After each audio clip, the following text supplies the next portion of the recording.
Hi students, tools and techniques to assess learners പെർഫോമൻസിലെ Noam reference ടെസ്റ്റിനെ പറ്റിയാണ് നമ്മളിന്ന് discuss ചെയ്യാൻ പോകുന്നത്.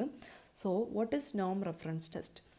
നോം റെഫറൻസ് ടെസ്റ്റ് എന്ന് പറയുന്നത് ലേണേഴ്സിൻ്റെ പെർഫോമൻസ്, അതായത് ഒരു ഗ്രൂപ്പ് ഓഫ് ആൾക്കാർ എടുക്കുകയാണെങ്കിൽ അതിലെ ഓരോരുത്തരുടെ പെർഫോമൻസ് കാൽക്കുലേറ്റ് ചെയ്തിട്ട് ഒരു കൺക്ലൂഷനിലെത്തുന്ന ഒരു വേ ഓഫ് അസസ്മെൻറ്റ് ടൂളാണ് നോം റെഫറൻസ് ടെസ്റ്റ്. അതായത് ഒരു പ്രീ ഡിഫൈൻഡ് ആയിട്ടുള്ളൊരു ഗ്രൂപ്പ് അല്ലെങ്കിൽ ഒരു കമ്പാരിസൺ ഗ്രൂപ്പ്, അതിനെ നമ്മൾ നോമിങ് ഗ്രൂപ്പ് എന്നാണ് പറയുന്നത്. സോ ഈ ഒരു ഗ്രൂപ്പിലുള്ള ഇൻഡിവിജ്വൽ ആയിട്ടുള്ള സ്റ്റുഡൻസിൻ്റെ പൊസിഷൻ മെഷർ ചെയ്യാൻ അല്ലെങ്കിൽ ഇൻഡിവിജ്വൽ ഡിഫറൻസ് കാൽക്കുലേറ്റ് ചെയ്യാൻ വേണ്ടിയാണ് ഈ ഒരു അസസ്മെൻറ്റ് ടൂളായിട്ടുള്ള നോം റെഫറൻസ് ടെസ്റ്റ് കൊണ്ടുവന്നേക്കുന്നത്. സോ ഇതിൻ്റെ കീ ഫീച്ചേഴ്സായിട്ട് പറയുകയാണെങ്കിൽ പേഴ്സൻറ്റൈൽസ് വഴി അല്ലെങ്കിൽ റാങ്കിങ് വഴിയായിരിക്കും ഈ ഒരു റിസൾട്ട് അവിടെ എക്സ്പ്രസ് ചെയ്യുന്നത്.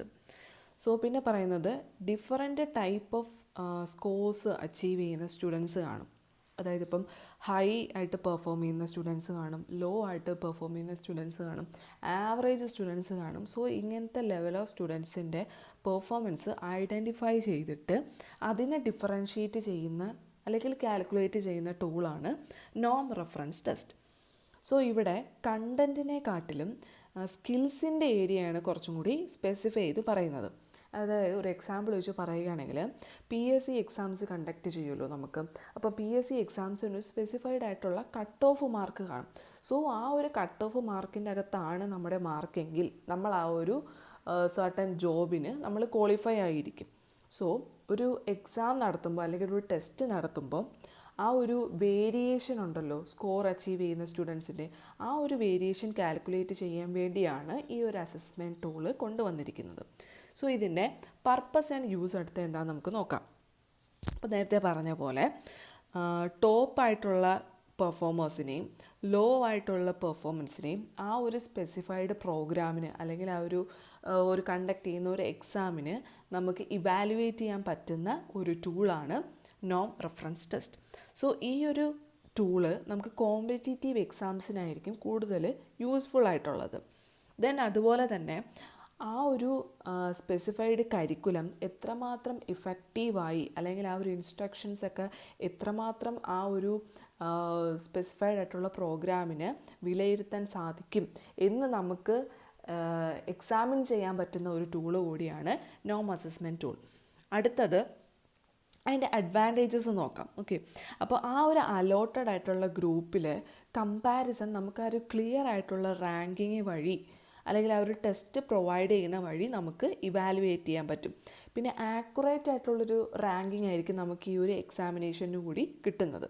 അതുപോലെ തന്നെ ഒരു സ്മോൾ എമൗണ്ട് അല്ല, ഒരു ലാർജ് അല്ലെങ്കിൽ ഹ്യൂജ് എമൗണ്ട് ഓഫ് ആൾക്കാരെ വിലയിരുത്തിയിട്ടാണ് നമ്മളൊരു റിസൾട്ടിലോട്ട് കിടക്കുന്നത്. സോ ലാർജ് സ്കെയിൽ അസസ്മെൻറ്റും ഇവിടെ പോസിബിളാണ്. അതായത് എൻട്രൻസ് എക്സാമിനേഷൻ, അതുപോലെ തന്നെ കോമ്പറ്റീറ്റീവ് എക്സാമിനേഷൻസ്, PSCs ഇതൊക്കെ കണ്ടക്ട് ചെയ്യുമ്പം ഒരു ഹ്യൂജ് എമൗണ്ട് ഓഫ് ആൾക്കാരിൽ നിന്നാണ് നമുക്ക് ലാസ്റ്റ് ഒരു ഇവാലുവേഷൻ കിട്ടുന്നത്. സോ അതുപോലെ തന്നെ എക്സ്ട്രാ എബിലിറ്റീസിനെയും നമുക്ക് ഇതുവഴി ഐഡൻറ്റിഫൈ ചെയ്യാൻ പറ്റും. ദെൻ അടുത്തത് ഇതിൻ്റെ ലിമിറ്റേഷൻസ് എന്ന് പറയുമ്പം സ്പെസിഫിക് ആയിട്ട് അല്ലെങ്കിൽ സെപ്പറേറ്റ് ആയിട്ടുള്ള ഒബ്ജക്റ്റീവ്സിനെ ഇവിടെ മെഷർ ചെയ്യാൻ പറ്റില്ല.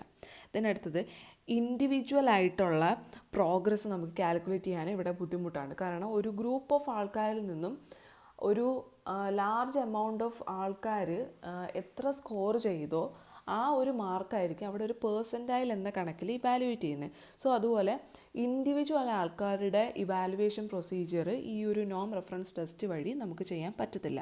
അതുപോലെ തന്നെ കോമ്പറ്റീഷൻ ലെവലായതുകൊണ്ട് കൂടുതലായിട്ടും സ്ട്രെസ്സ് വരാനുള്ള ചാൻസും കൂടുതലാണ്. സോ ഇതൊക്കെയാണ് ഇതിൻ്റെ limitations.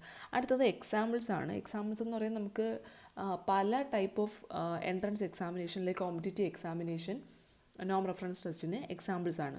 So college admissions, graduate studies അല്ലെങ്കിൽ intelligence scale, national achievement test, IQ test, civil service exam. So ഇതൊക്കെ നമുക്ക് എക്സാമ്പിൾസ് ഓഫ് നോം റെഫറൻസ് ടെസ്റ്റിൽ ഇൻക്ലൂഡ് ചെയ്യാൻ പറ്റും.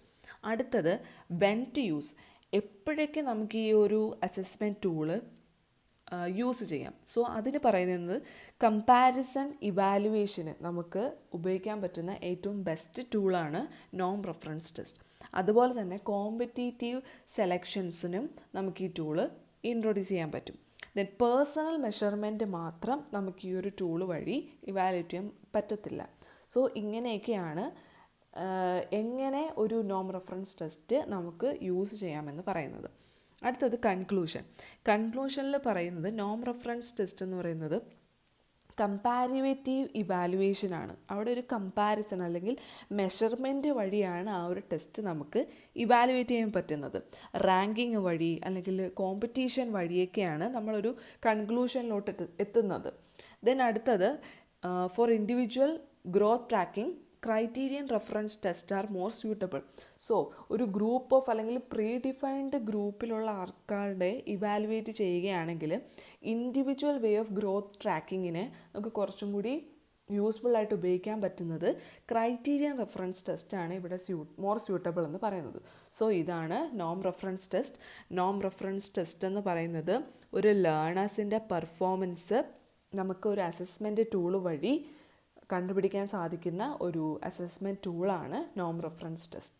Okay, thank U.